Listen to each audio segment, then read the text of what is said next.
Y todo Israel, desde Dan hasta Beerseba, conoció que Samuel era fiel profeta de Jehová. En la parte final del capítulo anterior de Vivencias, reflexionamos acerca del momento en que Dios se comunicó con Samuel. Las Sagradas Escrituras dicen que antes de ello, Samuel no conocía a Jehová, es decir, que no había tenido una comunicación directamente con él. De hecho, la palabra de Dios dice que en aquellos tiempos la palabra de Dios escaseaba y que no había visión continuamente. ¿Ha tenido usted alguna vez la responsabilidad de dar una mala noticia a alguien? Es más, ¿ha esperado usted la noticia de un diagnóstico acerca de salud, de su salud o de algún familiar? En ese primer encuentro de Dios con Samuel, el mensaje que había recibido este joven era un mensaje terrible para Elí y para sus hijos. Tan terrible era que, de acuerdo a lo que nosotros leemos en el espíritu de profecía en el libro de Patriarcas y Profetas, el joven Samuel, al día siguiente de recibir ese mensaje, procuraba no encontrarse con aquella persona que él tanto amaba y reverenciaba, el sumo sacerdote Elí. Por su parte, Elí también sospechaba que el mensaje que Dios le había dado a Samuel presagiaba tragedia para él y para sus hijos. Así que mandó a llamar a Samuel y le preguntó acerca del mensaje que Dios le había dado. Samuel, como dicen las Sagradas Escrituras, refirió todo el mensaje que Dios le había dado acerca de Elí y de sus hijos. Elí simplemente dijo: Jehová es, hágase conforme él lo ha dicho. Elí aceptó humildemente el mensaje de Dios. Pero la pluma inspirada dice que aunque lo recibió con humildad,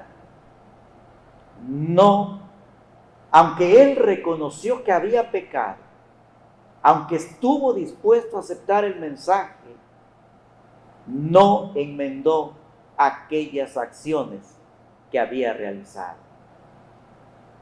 En el mismo libro se nos dice que no llevó frutos de arrepentimiento. Confesó su culpa, sí, pero no renunció al pecado.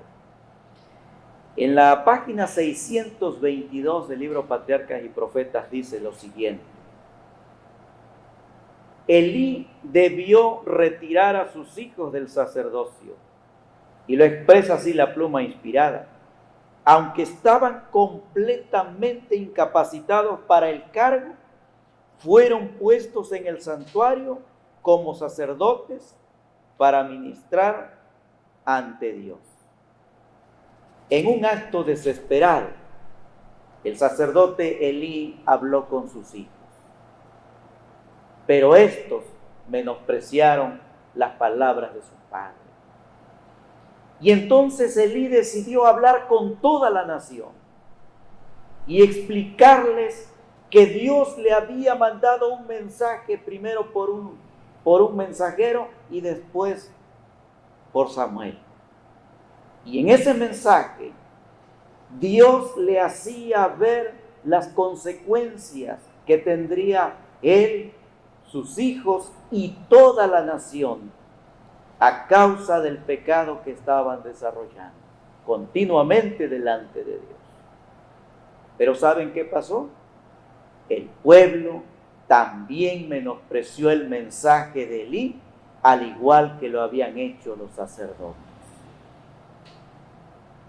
Elí debió haber retirado a sus hijos del sacerdocio y debió haber realizado esfuerzos grandes para que el pueblo llegara a reconsiderar el valor de los sacrificios y de los servicios del templo. Sin embargo, no tuvo la fuerza para realizarlo. Y es más, hasta los pueblos vecinos eran capaces de ver la condición en que el pueblo de Israel se encontraba.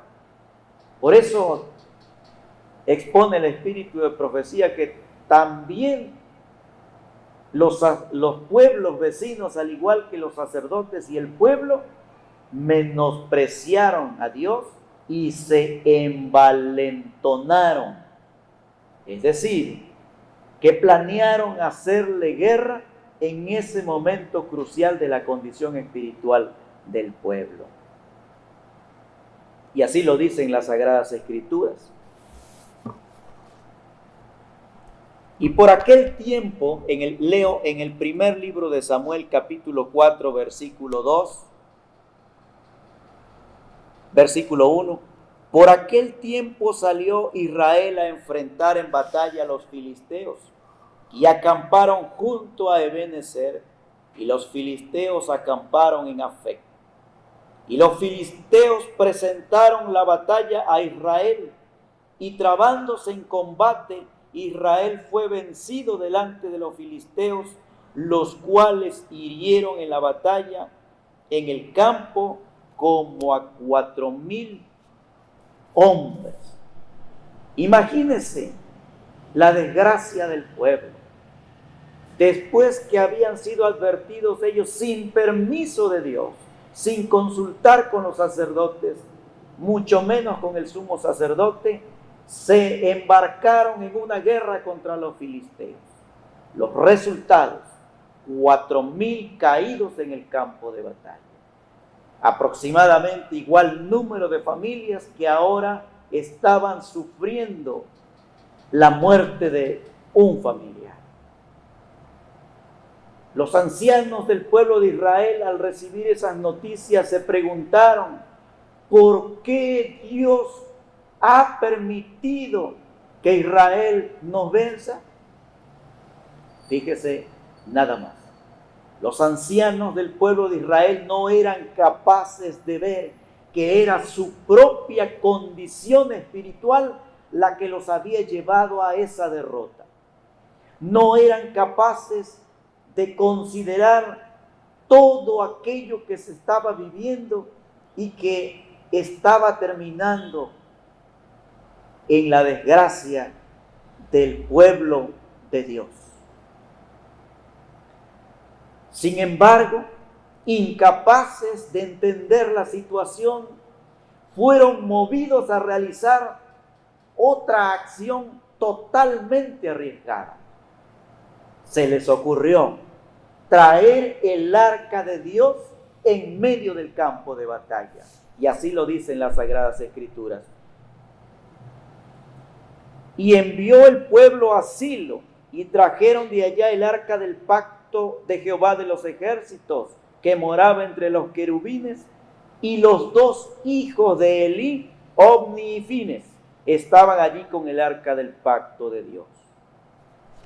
Y fíjese nada más, cuando el arca del pacto llegó en medio del campamento, las Sagradas Escrituras expresan que hubo un júbilo desbordado por el ejército de Israel. Diríamos que hubo euforia. Hubo muchos gritos de alegría porque pensaban que la presencia del arca de Dios los ayudaría a vencer al enemigo. Tanto fue el griterío y el alboroto que hicieron que los mismos filisteos tuvieron miedo al saber que aquella arca que representaba al Dios de Israel estaba en medio de ellos. Sin embargo, los resultados fueron igualmente fatales que los anteriores. Pero esta vez, los filisteos se lanzaron sobre Israel en un ataque repentino y la Biblia dice que 30,000 del pueblo de Israel cayeron. Ahora eran 34,000 familias las que estaban de luto. Desde luego que la llevada del arca del pacto había sido sin consultar a Dios primero. Así que aquella derrota causó tristeza en medio del pueblo de Israel. Imagínense aquel joven profeta, aquel joven sacerdote, iniciar su ministerio en medio de una de las desgracias más grandes de Israel. Algunos piensan que cuando Dios se comunica con sus hijos, esto es garantía de que nada malo le sucede en la vida. Y la vida de Samuel nos dice exactamente lo contrario. Samuel tuvo que encontrarse de frente con esta tragedia. El ejército de Israel había sido derrotado. Pero eso no era lo peor. Lo peor es que el símbolo de la presencia de Dios, el símbolo del poder de Israel, había sido capturado por los filisteos. Y esa sí era una mala noticia. El pueblo de Israel había llegado a considerar el arca de Dios como un amuleto, como un objeto de buena suerte. La señora White dice que ellos habían llegado a considerar que el verdadero poder residía en el Dios que se manifestaba en esa arca y que no era el arca en sí la que podía salvarlos. Israel fue vencido y pronto las noticias de esa derrota llegaron hasta Jerusalén. Pronto las noticias de esa derrota llegaron hasta la ciudad donde se encontraba el sacerdote Elí. El sacerdote Elí, la Biblia dice que presentaba gran angustia por el arca de Dios y había elegido un lugar a la entrada de la ciudad para ser de los primeros que supieran acerca de las noticias. Un mensajero que corría a toda la velocidad pasó al lado de él, pero pasó directo a la ciudad y de pronto Elí escuchó el llanto y la lamentación de todo el pueblo. El mensajero fue dirigido hacia él y el mensajero resumió los acontecimientos en estas 3 noticias. Israel huyó delante de los filisteos.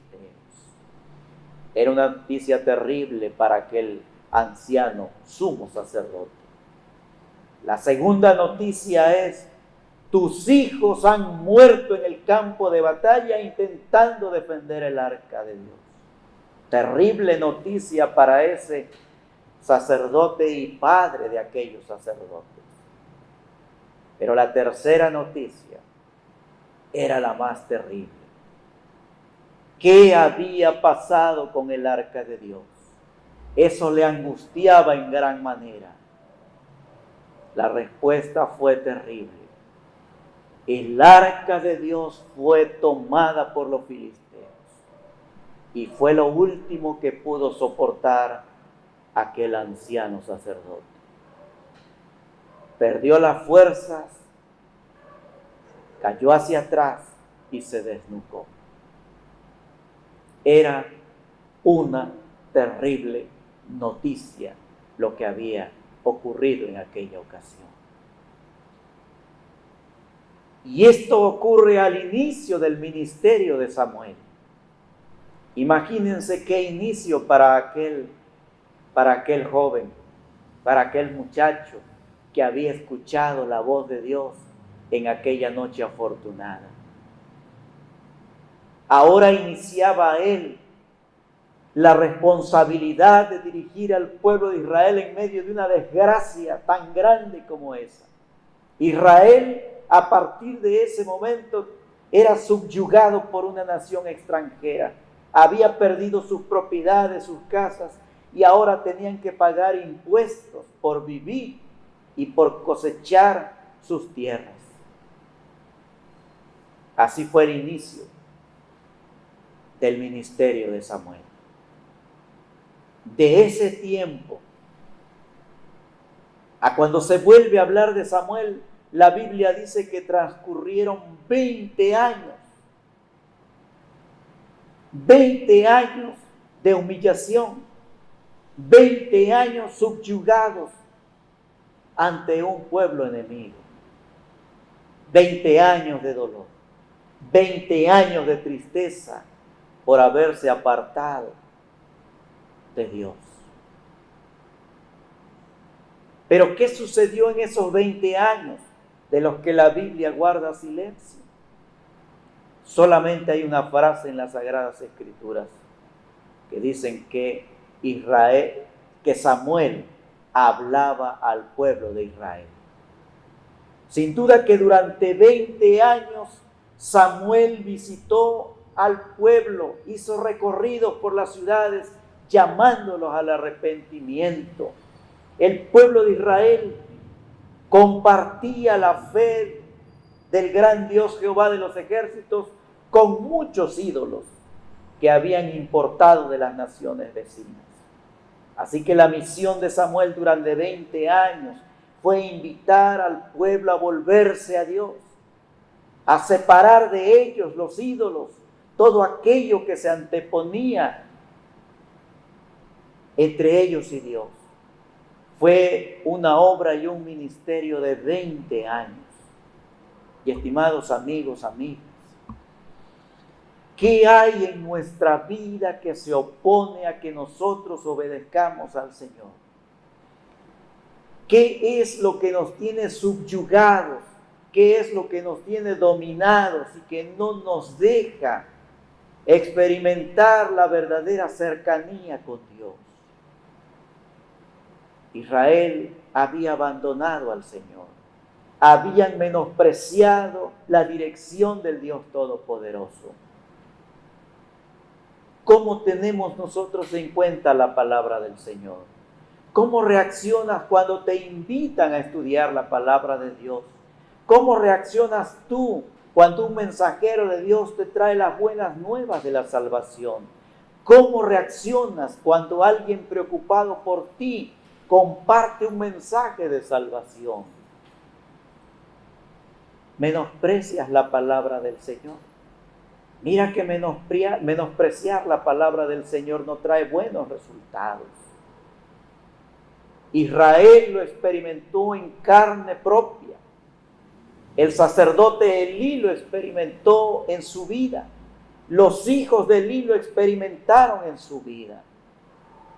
Y 20 años después de aquella trágica derrota, el pueblo todavía conservaba ídolos que los separaban delante de Dios. ¿Será acaso que nosotros tenemos prioridades antes que Dios?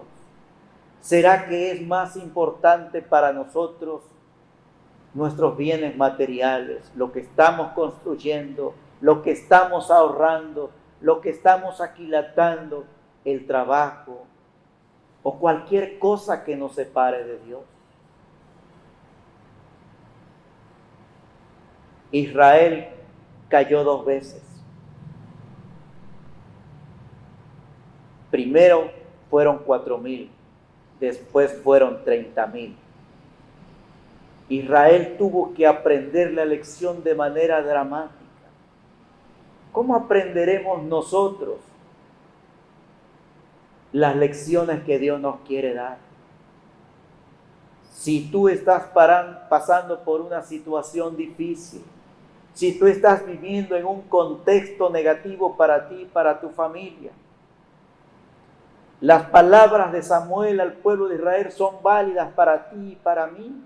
Dejemos de lado lo que nos separa de Dios echemos de nuestro lado esos ídolos en los que ponemos confianza. Recuerde que todo aquello en lo que nosotros ponemos nuestra confianza se constituye en un ídolo que se interpone entre nosotros y Dios.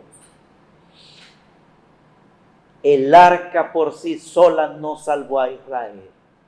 Aunque el arca contenía la ley de Dios, contenía el maná del cielo, el vaso con maná, contenía la vara de Aarón que reverdeció y que era el símbolo de la presencia de Dios, con todo eso, el arca no pudo salvar a Israel, porque el pueblo había llegado a tener una fe nominal, que no era suficiente, que no alcanzaba para que Dios estuviera cerca de ellos.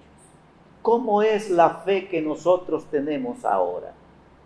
¿Es una fe nominal o es una fe viva, activa, que nos permite experimentar la cercanía de Dios?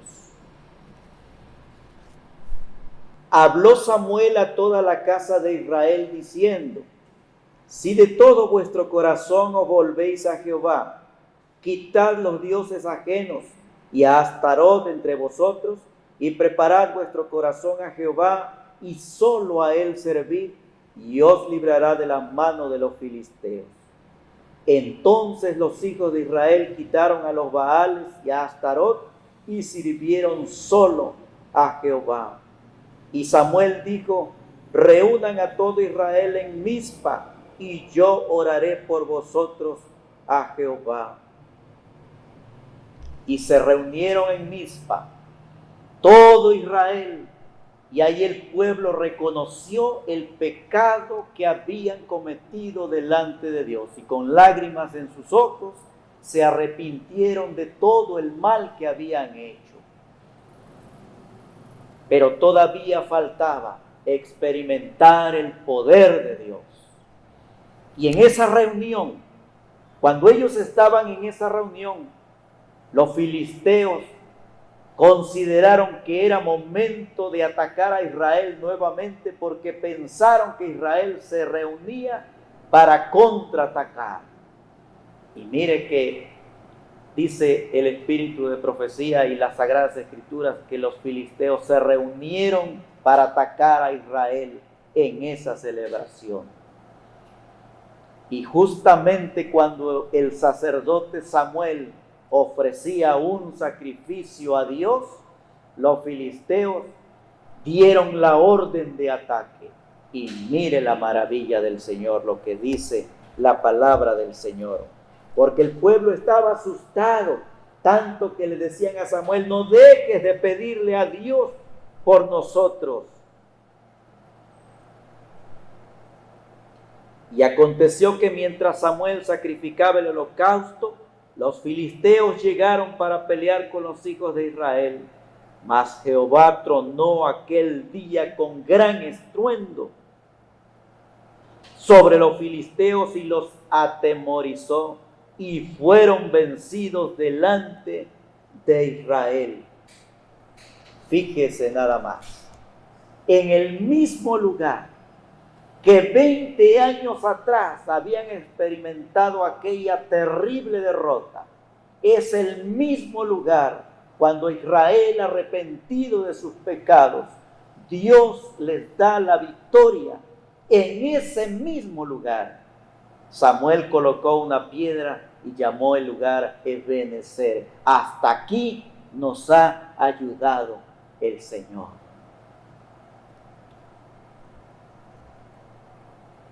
Así fueron sometidos los filisteos, dicen las Sagradas Escrituras.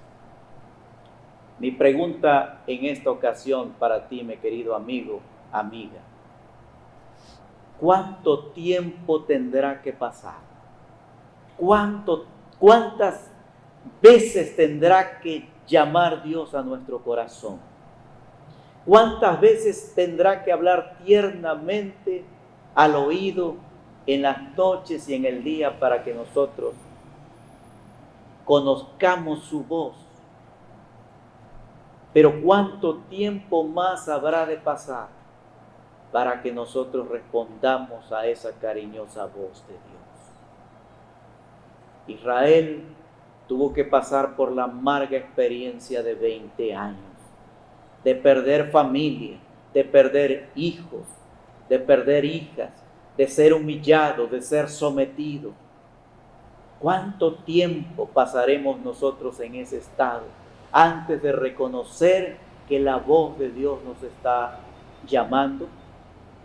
Les invito a que escuchemos el siguiente canto que mi hermano Silvio Huerta traerá para nosotros.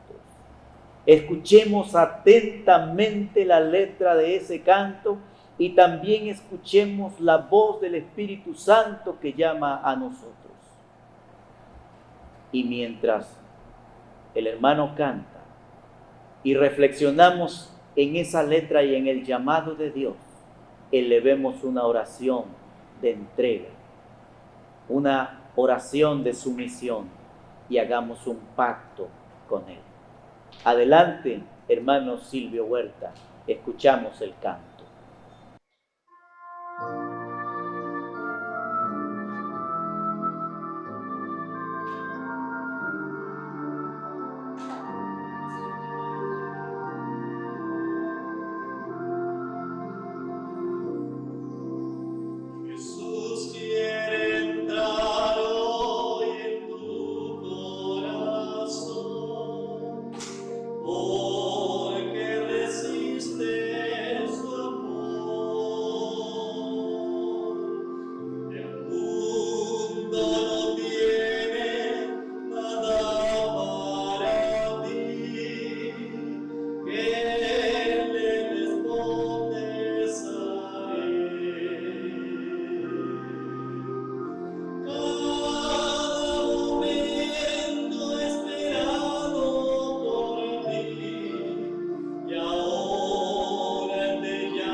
Agradezco a mi hermano por ese hermoso canto, un canto que nos invita a escuchar la voz de Dios, pero no solamente a escuchar la voz de Dios, sino a responder humildemente al llamado.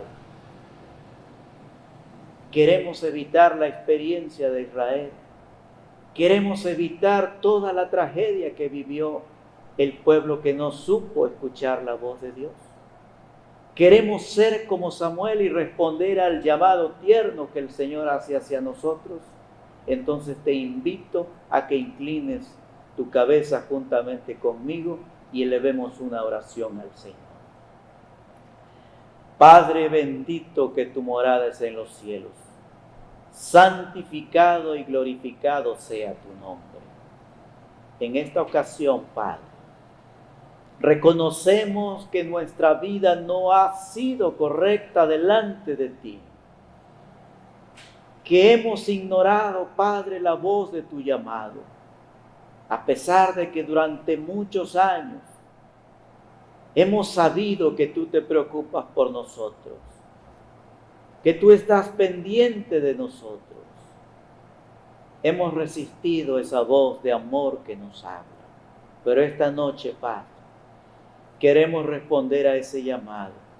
Queremos decir que aquí estamos, Señor, con nuestras imperfecciones, que aquí estamos con nuestros problemas, que estamos con nuestras angustias y nuestros sufrimientos. Ya no queremos cargarlas más sobre nosotros.